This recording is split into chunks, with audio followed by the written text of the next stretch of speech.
Hola, ¿qué tal? Yo soy el doctor Roberto Hernández Valerín, yo soy endodoncista y me visitan ahora para hacer unas consultas sobre endodoncia y prostodoncia, que me ponen muy contento de poderles colaborar, tanto que si necesitaran que en algún momento fuera, nos ponemos de acuerdo y con todo gusto puedo ir a hablar más de esto. ¿Cuánto tiempo recomienda que se debe esperar para hacer una restauración definitiva en un diente después de haber hecho un tratamiento radicular? Bueno, el tiempo no importa tanto, sino, sino la razón por la que se hizo la endodoncia.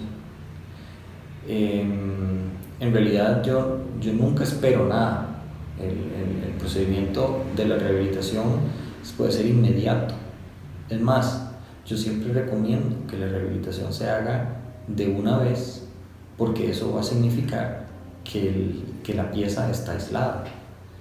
Y el solo hecho de quitar el aislamiento ya es permitir que haya invasión de bacterias y de saliva, que va a disminuir el buen pronóstico que puede tener la rehabilitación, ¿verdad? Porque entonces ya estamos incluyendo y hablando de bacterias, ¿verdad? Entonces, ¿en qué momentos podríamos esperar? Prácticamente que en ninguno. O sea, si la endodoncia se logró sus objetivos a la hora de hacerse, entonces lo que continúa, que es la rehabilitación, se puede hacer de inmediato. Tanto que yo a veces con colegas referidores me preguntan que si le damos un tiempo, yo siempre les digo que no, porque es peor lo que puede pasar por esperarse a lo que podría pasar por hacerlo inmediato, ¿verdad? Entonces es una buena costumbre hacer la rehabilitación inmediata. Independientemente del tipo de restauración que sea. Independientemente. Okay. ¿Considera que la calidad de la restauración coronaria afecta el resultado del tratamiento endodóntico o el éxito del mismo está relacionado solamente al mismo tratamiento radicular? No, claro que sí, afecta. Sí, afecta.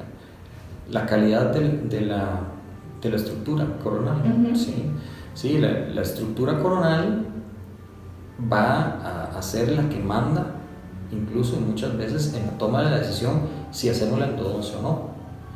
¿Por qué?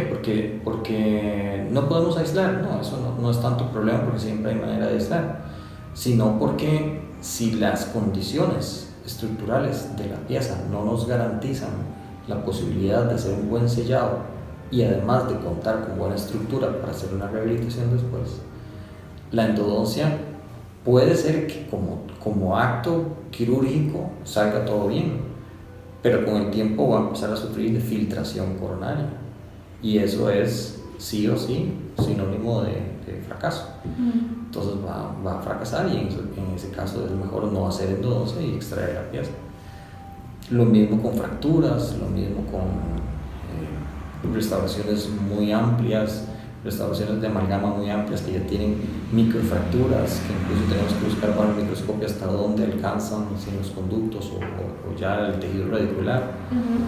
Y no es lo mismo una pulpitis en una pieza que tiene una clase 1 profunda que una pulpitis por un cajón muy amplio que ya se está metiendo con la parte estructural, no solamente con la parte biológica pulpar. Okay. Pero si se hace un tratamiento radicular, ya quedó todo sellado, el tratamiento bien hecho y se hace la restauración, por ejemplo una corona desajustada, una corona mal hecha, ese desajuste puede llegar a afectar el tratamiento que ya se había hecho. Sí, claro. Sí, de hecho hay un estudio muy famoso que pone 4 grupos de investigación para ver en un estudio retrospectivo para ver cuál condición empeora o mejora el pronóstico de la pieza en general, con endodoncia y con rehabilitación. Y es así, una endodoncia evaluada radiográficamente y clínicamente y aprobada, digamos, que se ve bien en términos fáciles, y una restauración que se ve bien ajustada y bien hecha, ¿verdad? Entonces ese es el grupo 1. Endodoncia bien, restauración bien. Grupo 2, endodoncia bien, restauración mal. Grupo 3, endodoncia mal, restauración bien. Y grupo 4, endodoncia mal, restauración mal. Lógicamente los dos extremos vamos a tener bien y bien el mejor pronóstico, ¿verdad? Mal y mal el peor pronóstico, pero entre las dos va a tener mejor pronóstico una endodoncia mal hecha con una restauración bien hecha que una endodoncia bien hecha con una restauración mal hecha. Entonces hasta ahí llega a ser, o sea, el alcance es tan amplio que aún una endodoncia bien hecha puede fracasar por una mala restauración. Okay. ¿Considera que la colocación de un endoposte debilita el diente o lo hace más resistente a las fuerzas oclusales? Todo depende. La respuesta fácil es que lo debilita. Es muy difícil de medir, tan difícil de medir que existen muchos estudios con mucha metodología distinta. Lo que sí se llega a un acuerdo fácil es que entre menos estructura dentinaria haya, más débil es la pieza. Entonces eso nos lleva clínicamente a entender que la cantidad de tejido que debe removerse debe ser el menor posible, ¿verdad? Entonces los postes muy amplios, la cantidad de estructura coronaria que se quite para colocar el poste, las famosas espigas, todas esas maneras de rehabilitar muy agresivas contra la dentina va a hacer que haya una disminución en el pronóstico de la pieza. Entonces, al final, no sé si me van a preguntar eso, pero al final el poste debe de ser una reconstrucción o un aditamento que se utilice para reconstruir cuando no haya suficiente estructura coronaria para sostener el material de reconstrucción. Y eso es importante que se lo graben así, o sea, es una ayuda para sostener el material de reconstrucción. Esa famosa idea de fortalecer la pieza, eso no es tal. La pieza va a estar más fuerte entre más dentina tenga. Si casi no tiene dentina, entonces o no se hace nada y se opta por un implante, o más bien se coloca un poste para sostener el material, pero se logra buen ferrul, ¿verdad? Que haya buena estructura a donde la corona se pueda sostener, no a expensas del poste, porque va a fracasar. O se fractura el poste, o se fractura la pieza, o se desaloja la corona. Es que antes creían que siempre que se hiciera una corona, por ejemplo, había que poner endoposte. Recomienda que a todos los dientes que se les va a realizar una restauración coronal completa se les realice previamente el tratamiento radicular, o depende del caso. Depende del caso. O sea, que haya piezas que yo no recomiende que haya piezas vitales con corona. Ajá, exactamente. No, siempre es mejor, aún como endodoncista yo lo digo, que siempre es mejor que una pieza tenga su pulpa. El problema es que cuando no tiene pulpa, cuando la pulpa está afectada y hay que hacer una endodoncia, pues entonces hay que hacerla, porque si no lo que va a pasar es que se pierde la pieza. Pero siempre es preferible que tenga la pulpa vital. ¿Y si es una pieza que va a ser pilar para un puente? Igual. Okay. ¿Considera que se debe realizar un retratamiento endodóntico en un diente antes de optar por un implante? Todo depende del caso. Sí, estamos claros que el retratamiento de endodoncia tiene peor pronóstico que un tratamiento de primera vez. Eso está comprobado. Lo que pasa es que no significa que uno quiera eliminar una pieza solo porque, por ejemplo, una C superior que no se localizó un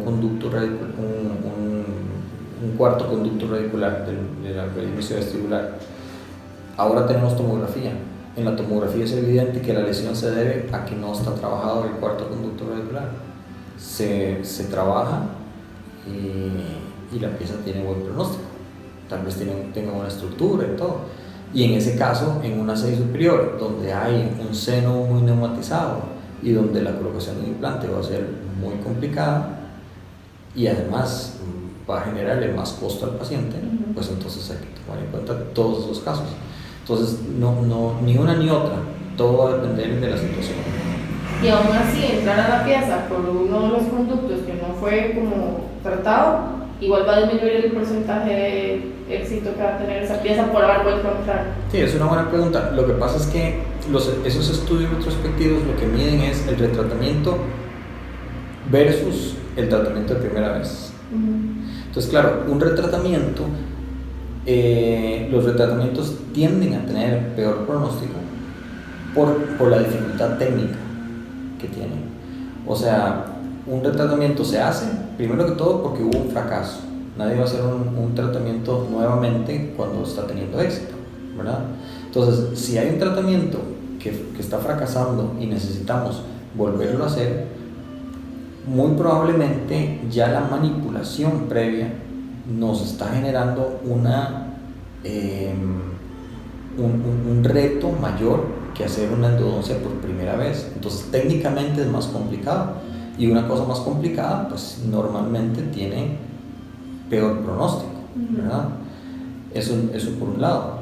Por otro lado, como les decía, dependiendo, a veces hay endodoncias tan mal hechas, pero tan mal hechas que no se accesó ni siquiera al tercio medio de la raíz. Entonces técnicamente se facilita porque remover ese material se vuelve mucho más sencillo, accesar a todo el conducto es más sencillo, y entonces podemos trabajar, y eso también se llama un retratamiento. Entonces el problema es por un lado es la nomenclatura, porque todo está encasillado en retratamientos, y en el momento en que uno lo oye, si uno paniquea porque es un retratamiento, entonces está mal. Hay que analizar por qué es que se va a retratar. Depende del caso. Claro, si es tercera vez que se va a hacer la endodoncia, si la obturación se ve bastante bien, ¿verdad? Y persiste la molestia, el dolor o la inflamación o la zona radiolúcida, etc. Entonces podemos pensar en fracturas, podemos pensar en otro tipo de cosas que ya no, que debemos entender que el retratamiento no va a llevarnos a un final feliz. Entonces, y además que son de difícil diagnóstico, porque aún con tomografía las fracturas no necesariamente son visibles, ¿verdad? Entonces hay mucha tela que cortar en ese sentido. O sea, es complicado dar un sí o un no a una respuesta muy amplia. Okay. ¿Considera que realizar una restauración amplia con resina en lugar de una corona en un diente tratado endodónticamente afecta a la pieza dental a futuro? Sí le afecta, y hay estudios sobre eso. Hay estudios porque, vamos a ver, en la parte práctica sencilla del día a día de la clínica, yo lo que quiero con mi paciente es que ese paciente disfrute de su endodoncia y de su pieza no 5 años. O sea, si estoy haciendo endodoncia a una persona de 30 años, nada hacemos con que lo tenga 5 años. Lo que necesitamos es que esté por lo menos 50 años más en la boca. Entonces, los estudios de los últimos que he visto sí determinan muy drásticamente que cuando hay recubrimiento de las cúspides con onlays o con coronas, la posibilidad de que la pieza sobreviva más años es mucho más alta que una que no lo tuvo y que fue nada más reconstruida con resina. Especialmente, como decía la pregunta, si es una resina amplia, ¿verdad? Que no es lo mismo que cuando se hace, por ejemplo, un trauma y la pieza está intacta y nada más hubo un estrangulamiento del paquete vascular nervioso y podemos hacer un acceso muy pequeñito, no vamos a hacer una corona, ¿verdad? Pero ahí sí podríamos hacer una resina. Todo se basa en la cantidad de estructura remanente. ¿Considera que realizar un tratamiento radicular en un diente, se debilite sin la necesidad de realizar una restauración coronal? Por haber hecho la endodoncia, que se debilite, como sin necesidad de haber hecho la restauración. Si no se hizo una restauración coronal, el diente se debilita solamente por haber hecho la endodoncia. O sea, estás asumiendo que por hacer la restauración coronal el diente se debilitó. por el desgaste que se hace para la corona. No, más bien que por hacer la restauración coronal, el diente tiene como mayor soporte coronal.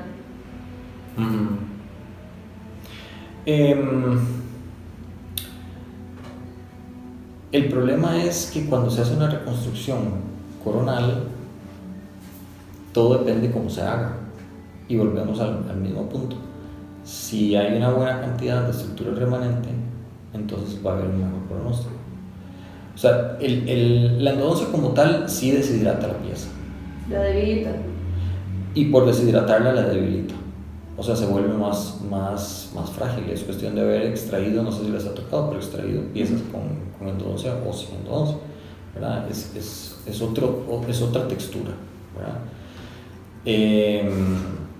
Lo que pasa es que eso, por la experiencia y por los estudios, se ve que no es una deshidratación que clínicamente tenga tanto peso como para no hacerlo, porque realmente vemos endodoncias de muchísimos años que funcionan perfectamente y que con la hidratación que reciben del periodonto, ellos viven muy bien.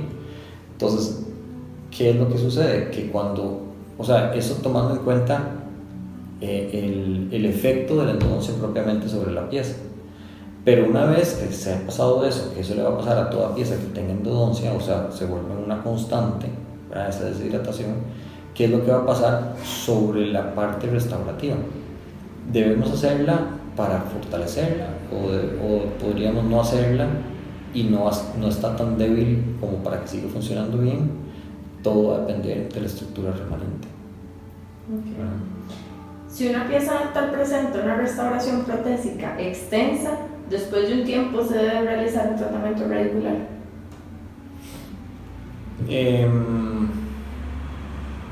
Mientras la restauración esté bien, es que pues son dos, digamos que podrían haber dos escenarios, ¿verdad? Yo les digo a mis pacientes, o sea, por el hecho que hayan restauraciones profundas o grandes, extensas, no significa que tengamos que hacer una endodoncia ya. Y resulta que a la par de esa restauración extensa hay una mediana que está con una pulpitis, ¿verdad? Entonces no es criterio el tamaño de la restauración para hacerle la endodoncia. Ahora, si ese tamaño de la restauración lleva a una pulpitis o una muerte pulpar, entonces ahí cambia la cosa. Y eso ocurre con frecuencia porque si hay invasión del espacio que está ocupando las terminaciones ontoblásticas y toda la parte de la dentina más cercana a la pulpa y que se llegue a afectar al punto que empiece a generar síntomas, entonces sí tendríamos que hacer endodoncia. Pero el simple hecho de que sea una restauración profunda, no. Ahora, sí, por experiencia, sin tener necesariamente fundamento teórico, cuando se cambia una corona, hay casos en donde yo prefiero sí sugerir y aconsejar hacerle la endodoncia antes de volver a colocarle una corona. Pero sí, ahí la línea es delgada. Eso es un tema de prevención para la pieza. Es un tema de prevención y hay que tener también un poco de sutileza para ver el paciente, si es un paciente que está a la mano, pero propiamente sí, científicamente, si la pieza está libre de síntomas y libre de caries, ¿verdad? Entonces no debería de ser necesario hacer una endodoncia, porque eso significa una pulpa sana, ¿verdad? Pero muchas veces nos topamos con que las coronas que se van a cambiar ya han estado sufriendo de filtración coronal y entonces no están tan sanas como creemos, sino que han llegado a un equilibrio ahí pulpar en donde no necesariamente hay ninguna manifestación, quitan la corona, repreparan, toman impresión, ponen provisional, el provisional no quedó tan ajustado, filtró, la pulpa se inflama un poco y como todo se veía bien, se coloca la corona y entonces se produce la necrosis o la pulpitis. Entonces es algo a analizar, es algo para que le pongan atención. Okay. ¿Cuál es la vida útil de una pieza que fue tratada de manera endodóntica y prostodónticamente?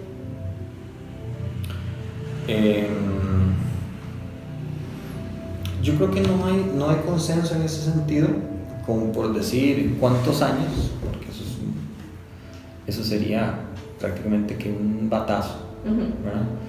Pero hay factores que sí hacen que que tenga un mejor o un peor pronóstico, ¿verdad?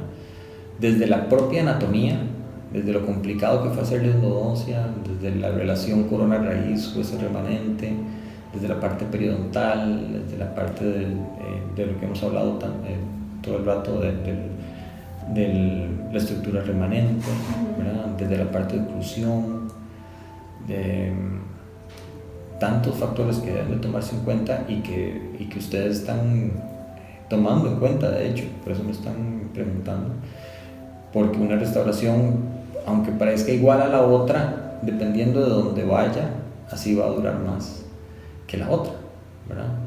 En la pieza que se está poniendo, incluso en una misma boca.